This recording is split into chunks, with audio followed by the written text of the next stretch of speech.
அதனால இனிமேல் தனித்தனி நோய்களுக்கு தனித்தனி சிகிச்சை பத்தி எல்லாம் பேச மாட்டாங்க.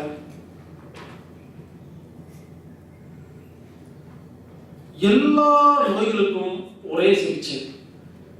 இந்த 5 நாம சரி பண்ணா நம்ம உடம்புல எந்த நோய் இருந்தாலும் உடனே குணப்படுத்திக்கும். நம்பிக்கை வரல பல பேருக்கு. அப்படியா? என்ன புதுசா சொல்றீங்க?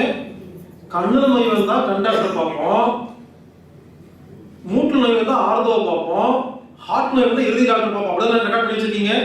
திடீர்னு என்னங்க எல்லா நோய்க்கும் ஒரே சிகிச்சைன்னு சொல்றீங்க அப்படின்னு ஆச்சரியமா இருந்துச்சா? ஒரு சின்ன கேள்வி. காலையில ஒரு இட்லி சாப்பிடுறீங்க. என்னைக்காவது யாராவது இட்லி எடுத்து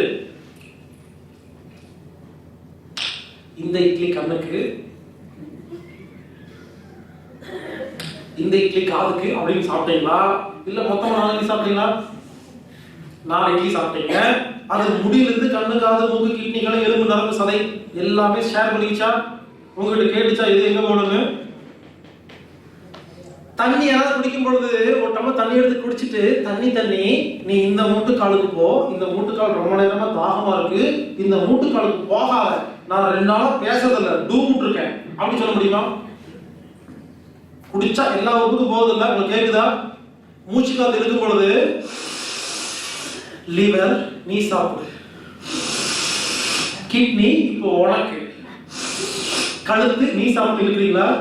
மொத்தமா மூச்சு காத்து இழுத்தா எல்லாத்துக்கும் சமமா போகுதா? இது புரிஞ்சுக்கிட்டா போதுங்க. நமது உடம்புல எதை கொடுத்தாலும் எல்லா செல்லும் சமமா பிரிச்சுக்கும். உங்க விரலை கொண்டு போய் தீயில வைங்க, கை சுடும். கை எடுத்து பாருங்க, சூடு காணாம போயிருமா? சூடு எங்க போச்சு? விரலில் மட்டும் இருக்கும் பொழுது சூடு தெரியுது. விரலில் இருக்கும் சூடு கையெடுத்த உடனே இந்த சூட்டை எல்லா செல்லும் பகிர்ந்துக்குதுங்க. அப்ப சூடு ரொம்ப கம்மியாயிருமா? தெரிய மாட்டேங்குது. நமது உடம்பை பொறுத்த வரைக்கும் எதை கொடுத்தாலும் எல்லா உறுப்பும் ஷேர் பண்ணிக்கும், எல்லா செல்லும் ஷேர் பண்ணிக்குங்க. நம்பிக்கை இல்லையா? உங்க காலில பாம்பு கொத்துது. பாம்பு கொத்துனா கால் மட்டும் சாகுதா, மொத்த உடம்பு சாகுதா? காலில் பட்ட விஷம் 5 நிமிஷத்துல எல்லா செல்லுக்குள்ளையும் பரவிடுதா? இது கண்ணுக்கு ஒரு கொத்து, காதுக்கு ஒரு கொத்து குத்திட்டு போதா? இது புரிஞ்சா போதுங்க, அவ்வளவுதான். உங்க சொந்தக்காரங்க யாராவது வெளிநாட்டுல இருந்தாங்கன்னா அவங்க கிட்ட அவங்க உடம்புல சின்னதா சதையை மட்டும் பிச்சுட்டு வந்து எங்கிட்ட கொடுங்க. அவங்க ஆணா பெண்ணான்னு சொல்ல வேண்டாம், அவங்க சின்ன சதையை மட்டும் கொடுத்தா இதை வச்சு ஆராய்ச்சி பண்ணி DNA ஆர்ல செக் பண்ணி அவங்க ஆணா பெண்ணா, எத்தனை வயசு இருக்கும், உடம்புல என்னென்னலாம் நோய் இருக்கும், கண் தெரியுமா தெரியாதா, கிட்னி ஃபெயிலியரா இல்லையா, அவங்க புத்தி எப்படி இருக்கும், முகம் என்ன சாயல் இருக்குன்னு எல்லாத்தையுமே சதையில கண்டுபிடிச்சிடலாங்க. இதுல என்ன தெரியுது? அப்போ உடம்புல இருக்கிற எல்லா ரெக்கார்ட்ஸும் ஒவ்வொரு செல் இருக்கா? நான் சொன்னா நம்ப மாட்டேங்க. இதே டிஸ்கவரி சேனல்ல பல லட்சம் வருஷங்களோட செத்து போன டைனோசரோடைய தினோடு எலும்பு எடுத்துட்டு வந்து ஒருத்தன் ஆராய்ச்சி பண்ணி இந்த அமேசான் காடுகளில் இதற்கு முன்னால் டைனோசர்கள் பார்த்து கொண்டிருந்தது, அது இப்படித்தான் சாப்பிட்டது, இப்படித்தான் ஓடுச்சு அப்படின்னு கப்சாப்டா பார்த்து பாக்குறீங்களா? ஆணு என்ன நம்ம ஊருக்கார பையன் வந்தா சொன்னா கேட்க மாட்டீங்க. லண்டன்ல இருந்து வரணும், கலிபோர்னியால இருந்து வரணும், கோட்டு போட்டுருக்கணும், கையில தாடி வச்சிருக்கணும், சொன்னா என்ன வேணா கேட்பீங்க. இந்த கோயம்புத்தூர், பொள்ளாச்சி, திருநெல்வேலி தான் கேட்டுக்க மாட்டோம். நமக்கு ஒரு கெட்ட பழக்கங்க. அவங்க ஒருத்தருடைய முகத்தை பார்த்து, ட்ரெஸ்ஸை பார்த்து, வர ஸ்டைலை பார்த்து, செருப்பு பார்த்து தான் ஃபாலோ பண்றதா இல்லையா முடிவு பண்றோம். பிளான்ல ஒரு தடவை இருந்தாங்க, ஒரு 4 தடவை போன வரும்போது உட்கார்ந்துருந்தேன். யாரோ பினாங்ல ஒருத்தர் சொல்லியிருக்காரு, ஹீலர் பாஸ்கர் வந்திருக்காரு, அவங்க போங்க எல்லா நோயும் குணமாகுங்க. அப்படியே கார் எடுத்துட்டு ரயிலுக்கு எடுத்துட்டு பறந்து வராருங்க. 5 மணி நேரம் டிராவல். தனி யாரு வந்துட்டாரு. என் முகத்தை பார்த்ததில்ல, போட்டோ பார்த்ததில்ல. நான் அன்னைக்கு என்ன லீவ், அன்னைக்கு ப்ரோக்ராம் ஒன்றும் இல்லை, பிளான் இல்லை, வெளியில நம்ம வீட்டில் உட்காந்துருந்தேன். ஒரு பெருமுடா டிஷர்ட் போட்டுருக்கு வந்துட்டு காதலில் சொத போகுது எப்படின்னு படம் பார்த்துருக்கேன். வந்தார் வந்துட்டு இந்த மாதிரி ஃபோன் பண்ணியிருந்தேன், அம்மா வர சொன்னாங்க. சரி வாங்க உட்காருங்க உட்காந்துருந்தாரு. அவர் நான் தான் தெரியல, நான் பார்த்து சிரிச்சுட்டு படம் பார்த்துட்டு இருந்தேன். அவர் என்ன பார்த்தாரு, பெருமுடாஸ் பார்த்தாரு. அம்மா வந்தாங்க. ஆமா பாஸ்கர் சார் பார்க்கணும், இவருதாங்க அவர்கிட்ட. அவர் ஷாக்கு நின்னாருங்க. ஓ நீங்க தானா, இல்ல ஆக்சுவலா சொன்னாங்க உங்களை பத்தி ஏதோ வாய் வளருது, அவனால நம்ப முடியல, ஒத்துக்க முடியல. நீங்க தான் நான் என்ன பண்ணுவீங்க அப்படின்னாரு. ஒன்றும் இல்லைங்க, நான் பேசுவேங்க, டிவிடி இருக்கு வாங்கிட்டு போய் பாருங்க, புக் சொல்றேன். கேட்குற டைம் எல்லாம் இல்லை அவருக்கு. 2 minutes அப்படின்னு வெளியே ஃபோன் பேசி ரொம்ப நேரம் ஃபோன் பேசிட்டு இருந்தாரு. திடீர்னு வந்துட்டு சார் வந்தாரு, போயிட்டு வண்டி எடுத்து போயிட்டு இருக்கு. என்கிட்ட பேசக்கூட இல்லைன்னா அவர் எதிர்பார்த்துட்டு இருந்த தோட்டத்தில் நான் இல்லை, அவ்வளவுதான். பல மீட்டிங்ல நான் பாட்டுக்கு ஓரமே உட்காந்துருப்பேன், அந்த ரூம்ல உட்காந்துருப்பேன். ஒரு சில இப்படி வருவாங்க, கம்ப்ளீட் வருவாங்க, வீடு வருவாங்க. என்ன பார்த்துட்டு பாஸ்கர் சுவாமி எங்கே போயிருப்பாங்க, நான் தான் நீ தான் இப்படி மாறி வரும்போதே சுவாமி ஜி அவர் எதிர்பார்ப்பே வேலைங்க. அப்ப என்னன்னா நாம ஒரு கெட்ட பழக்கங்க. லண்டன்ல போய் ஏபிசிடி 4 எழுத்து படிச்சுட்டு வந்துட்டா, பின்னால விசிட்டிங் கார்டுல போட்டுட்டா அவர் ஃபேமஸ் டாக்டர் சொன்னது எல்லாமே கேட்பீங்க. நம்ம தாத்தா பாட்டி வீட்டுக்கு சொன்னா கேட்க மாட்டீங்க. நான் சொல்றது அத்தனையும் பெருசா கண்டுபிடிப்பெல்லாம் ஒண்ணு இல்லைங்க. நம்ம தாத்தா பாட்டி கிட்ட புடுங்கிறதா ஒண்ணுமே இல்லைங்க. நமது பரம்பரை ஃபாலோ பண்றது ஒரு வித்ததான். நம்ம மறந்துட்டோம், நம்மளை மறக்கடிச்சுட்டாங்க வியாபாரிகள். அதனால எல்லா நோய்க்கும் ஒரே சிகிச்சை, அவ்வளவுதாங்க. தனித்த நோய்க்கு தனித்த சிகிச்சை கிடையாது. ஆனா நம்ப மாட்டேங்க. ஏன் தெரியுமா? கெட்டதையே நம்பி பழக்கம், நல்லதை நம்பவே மாட்டோம். இது ஹியூமன் சைக்காலஜி, மனிதனுடைய மன இயல்பு. நீ இங்க ஒரு பார்க்ல உட்காந்துருக்கீங்க, அந்த ஓரமா பார்க்ல உட்காந்துருக்கீங்க தனியா, சாயந்தரமா ஒருத்தர் வராரு, யாருமே தெரியல, முன்ன பின்ன நீங்க பார்த்தே இல்லை. ஒருத்தர் வந்து உங்ககிட்ட டேய் அறிவு கட்டவனே மடையா அப்படின்னு என்ன பண்ணுவீங்க? அடுத்த செகண்ட் சும்மாவா இருப்பீங்க?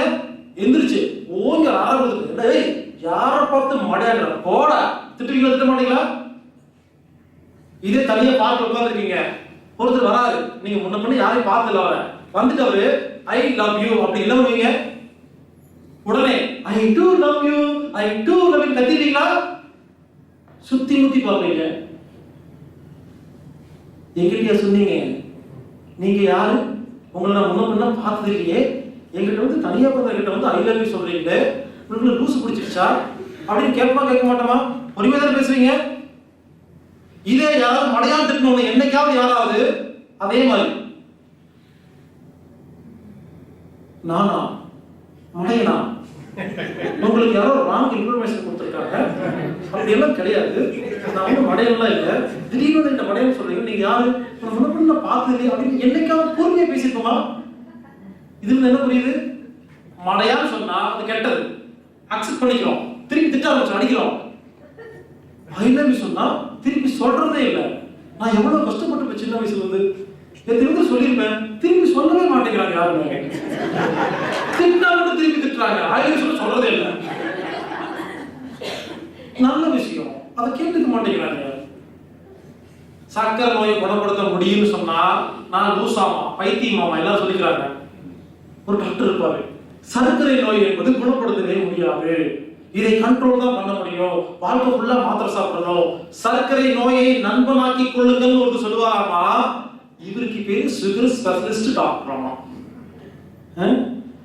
பிபியை குணப்படுத்த முடியாதுன்னு ஒருத்தர் சொன்னா இவர் பிபி ஸ்பெஷலிஸ்ட் ஆமா, இருதய ஸ்பெஷலிஸ்ட் ஆமா. ரொமேட்டட் ஆர்த்ரைட்டிஸை குணப்படுத்த முடியாதுன்னு சொன்னா ஆர்த்தோ ஸ்பெஷலிஸ்ட் ஆமா. எவ்வளவு உலகமாக காமெடியா இருக்கு, யோசிச்சு பாருங்க. டாக்டருக்கு யாரு? ஒரு நோயை குணப்படுத்த முடியாதுன்னு சொன்னா டாக்டர்னோ, ஒரு நோயை குணப்படுத்த முடியும்னு சொன்னா லூசுன்னு சொல்றாங்க, பைத்தியம் சொல்றாங்க. இப்ப கொஞ்சம் பரவாயில்லைங்க. நான் முதல்ல ஆரம்பிக்கும் போது 6 வருஷத்துக்கு முன்னால நான் தனியா நோட்டீஸ் அடிச்சு கோயம்புத்தூர்ல ஒவ்வொரு வீடா கொடுப்பேன். பசங்க நின்றுப்பாங்க, கூழ் ஊத்துறாங்க, கல்யாணம் பண்ணவோ, பார்க்கு, கூட்டமா யார் இருந்தாலும் நின்றுக்குவேன். நான் பாட்டு கொடுத்துட்டே இருப்பேன் நோட்டீஸ். எல்லாரும் வாங்கி போயிட்டே இருப்பாங்க. அவங்க படிச்சுட்டு கிழிச்சு போடுவாங்க கண்ணு முன்னால. சர்க்கரை நோய் குணப்படுத்த முடியும் கிழிச்சு. பைத்தியக்காரப்ப எவ்வளவு பேசிட்டாங்க. எத்தனை பேர் ஏமாத்த கிளம்பிட்டீங்க? இப்படி திட்டிருக்காங்க நிறைய பேர். என்ன தெரியாது, நான் தான் நோட்டீஸ் நடத்த போறாள் இல்லை. ஏய் என்ன அந்த ஹீரோ பஸ் திமுறா யாராவன் என்ன என்ன கேட்பாங்க, யாராவன் இன்னும் நோட்டீஸ் வச்சு கொடுக்குறான், நோய் குணப்படுத்த முடியுமாமா, நாங்களாம் லூசா அப்படின்னு இந்த ரேஸ் பஸ்ல எல்லாம் ரவுண்ட் டாக்டர் கொடுப்பேன். படிச்சு கிழிச்சு தூக்கி வீசி திட்டிட்டு போவாங்க. அதாவது ஒரு நோயை குணப்படுத்த முடியும்னு சொன்னா யாரும் நம்புறதே இல்லை. Is it true? அப்படியா? நம்பவே முடியலையே. இதே மாதிரி நோயை குணப்படுத்த முடியாதுன்னு சொல்லும் பொழுது, அப்படியா நம்ம முடியல என்னைக்காவது கேட்டுட்டீங்களா? நமது நோக்கம் நோயை குணப்படுத்தாதா? உண்மையிலேயே நமது நோக்கம் நோயை குணப்படுத்துறதா இருந்தா நோயை குணப்படுத்துறேன்னு சொல்றவங்க தான் ஃபாலோ பண்ணணும். குணப்படுத்த முடியாதுன்னு சொல்லிட்டு டாக்டர் தேவையில்லை. ஒரு விஷயம் புரிஞ்சுக்குங்க, மருந்து மாத்திரை கம்பெனிகள்லாம் ஒன்று சேர்ந்து அவங்க மருந்து மாத்திரையை நம்ம தலையில மிளகா வச்சு வியாபாரம் பண்றதுக்காக மருத்துவங்கிற ஒரு துறையை ஆரம்பிச்சு நம்ம வீட்டுல டாக்டர் யாரு? டாக்டர் ஒண்ணு வெளியால் கிடையாதுங்க. உங்க வீட்டில் இருக்கிற அண்ணன், தம்பி, மாமா, மச்சான் தான். ஒரு அம்மா அப்பா கஷ்டப்பட்டு ஒரு பையனை டாக்டருக்கு படிக்க வச்சா அவரு போய் டாக்டருக்கு படிச்சுட்டு வந்து இந்த அம்மா அப்பா சுகர் டெஸ்ட் பண்ணி பார்த்து உனக்கு சுகர் இருக்கு, பிபி இருக்கு, இன்சுலின் கொடுக்குறாருல. இந்த டாக்டர் அம்மாவுக்கு எடுத்துட்டு வரா, அப்பாவுக்கு எடுத்துட்டு வரா, வேணுமே பண்ணுவாரா? வேணுமே பண்றது இல்ல, அவங்களுக்கு சொல்லி கொடுத்தது அவ்வளவுதான். யோசிச்சு பாருங்க. இன்னைக்கு இருந்து எவ்வளவு நேரம் பேசியிருப்போம்? ஒரு 5-4 மணி நேரம் பேசியிருப்போம்னா ஒரு 4 மணி நேரத்துல நானே இவ்வளவு விஷயத்தை உங்களுக்கு புரிய வைக்கும் பொழுது 4 வருஷம் 5 வருஷம் என்ன பண்றாங்க? தப்பான விஷயத்தை திரும்ப திரும்ப திரும்ப திரும்ப சொல்லி நம்ம வீட்டுல இருக்கிற குழந்தையை கூட்டிட்டு போய் அவங்களுக்கு தப்பான விஷயத்தை விதைச்சு அவங்க அது உண்மைன்னு நம்பி அவங்க பொதுமக்களுக்கு நல்லது செய்யறதா நினைச்சுதான் சிகிச்சை பார்க்கறாங்களே தவிர அவங்க யாரையும் கெடுக்கல. உங்களது கோபம் டாக்டர் மேல வேண்டாம், மருந்து மாத்திரை கம்பெனியுடைய சிலபஸ்ல தான் தப்பு இருக்கு. யோசிச்சு பாருங்க. ஒரு டாக்டருக்கு படிச்சுட்டு வந்த ஒருத்தரை பார்த்து சார் டாக்டருக்கு படிச்சிருக்காருன்னு எவ்வளவு பெருமையா பேசுற அந்த காலத்துல நான் சும்மா பேண்ட் ஷர்ட் போட்டு வந்து உட்காந்துட்டு அவங்க சிலபஸே தப்புன்னு சொல்றேன்னா சும்மா சொல்ல முடியாதுங்க. நான் அவ்வளவு ஆராய்ச்சி பண்ணியிருக்கேன், அவ்வளவு படிச்சிருக்கேன், அவ்வளவு புரிஞ்சிருக்கேன், அவ்வளவு டிஸ்கஸ் பண்ணியிருக்கேன். சிலபஸ் தப்பு, சயின்ஸ் உண்மை, சயின்ஸ் மாற்றி எழுதப்பட்டிருக்குதுன்னு சொல்றேன். வேற ஒண்ணும் இல்லை, கொஞ்சம் திருத்தணும் அவ்வளவுதான், மொத்தமா தப்பு இல்லை. நீங்க புரிஞ்சுக்க வேண்டியது, தனித்தனி நோய்களுக்கு உலகத்தில் தனித்தனி சிகிச்சை கிடையாது. ஏன்னா நமது உடம்பில் உள்ள அனைத்து செல்களும் தன்னைத்தானே புதுப்பிக்குது. இந்த சேர் இருக்கு இல்லைங்களா, சேர் வாங்கி எத்தனை வருஷம் ஆச்சு? 4 வருஷம் இருக்குமா? தேய்ச்சி புஷ் தேய்ச்சி போகுதா? உங்க வீட்டு சேர்ல புஷ் தேய்ச்சி போயிருக்கா? ஏன்? அந்த புஷ் தன்னைத்தானே புதுப்பிக்க தெரியாது. உங்க கால் தேய்ச்சி போச்சா? மாடுக்கு லாடம் கட்டுறாங்கல்ல, லாடம் தேய்ச்சி போய் வேற பார்த்தவங்க பார்த்துருக்கீங்களா? இரும்பு லாடம் தேய்ச்சி போகுது நடந்தவங்க. இரும்பு லாடமே தேய்தே, உங்க கால் என்னைக்கா தேய்ச்சி போயிருக்கா? அப்ப இங்க இருக்கிற கால் இருக்கிற சதைகள் புதுசா பழசா? புதுசு தானே, அப்பதான் தேவை இருக்க முடியும். இல்ல மத்த மாடு மாதிரி நம்ம உடம்பு தேய்ச்சி போற உடம்பு புதுப்பிக்காத உடம்பா இருந்தா வருஷத்துக்கு ஒரு தேய்ச்சி போயிருக்கணுமா? 50 வயசு 60 வயசு ஆள் உட்காந்துருக்கீங்கல்ல, எவ்வளவு தேய்ச்சி போயிருக்கணும்? 50 இன்ச்சு தேய்ச்சி போயிருக்கணும். ஏன்னா குள்ளமாயிட்டே போயிருக்கீங்க, குள்ளமாயிட்டு அப்படியே போனீங்க, நல்லாதான் இருக்கு. இந்த கையை வச்சு எத்தனை வேலை பண்ணிருக்கீங்க யோசிச்சு பாருங்க. நல்லாதான் இருக்கு. அப்ப என்ன அர்த்தம்?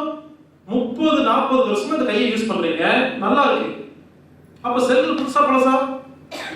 உங்க வீட்டுல ஒரு சொம்பு இருக்கும், இரும்பு சொம்பு, வாங்கி 5 வருஷம் இருக்கும் சொல்றாங்கல்ல, அப்புறம் சொம்பு நசுக்கி போச்சு அப்படி கேட்கறாங்கல்ல. இரும்பு சொம்பே நசுக்கி போகுதாமா?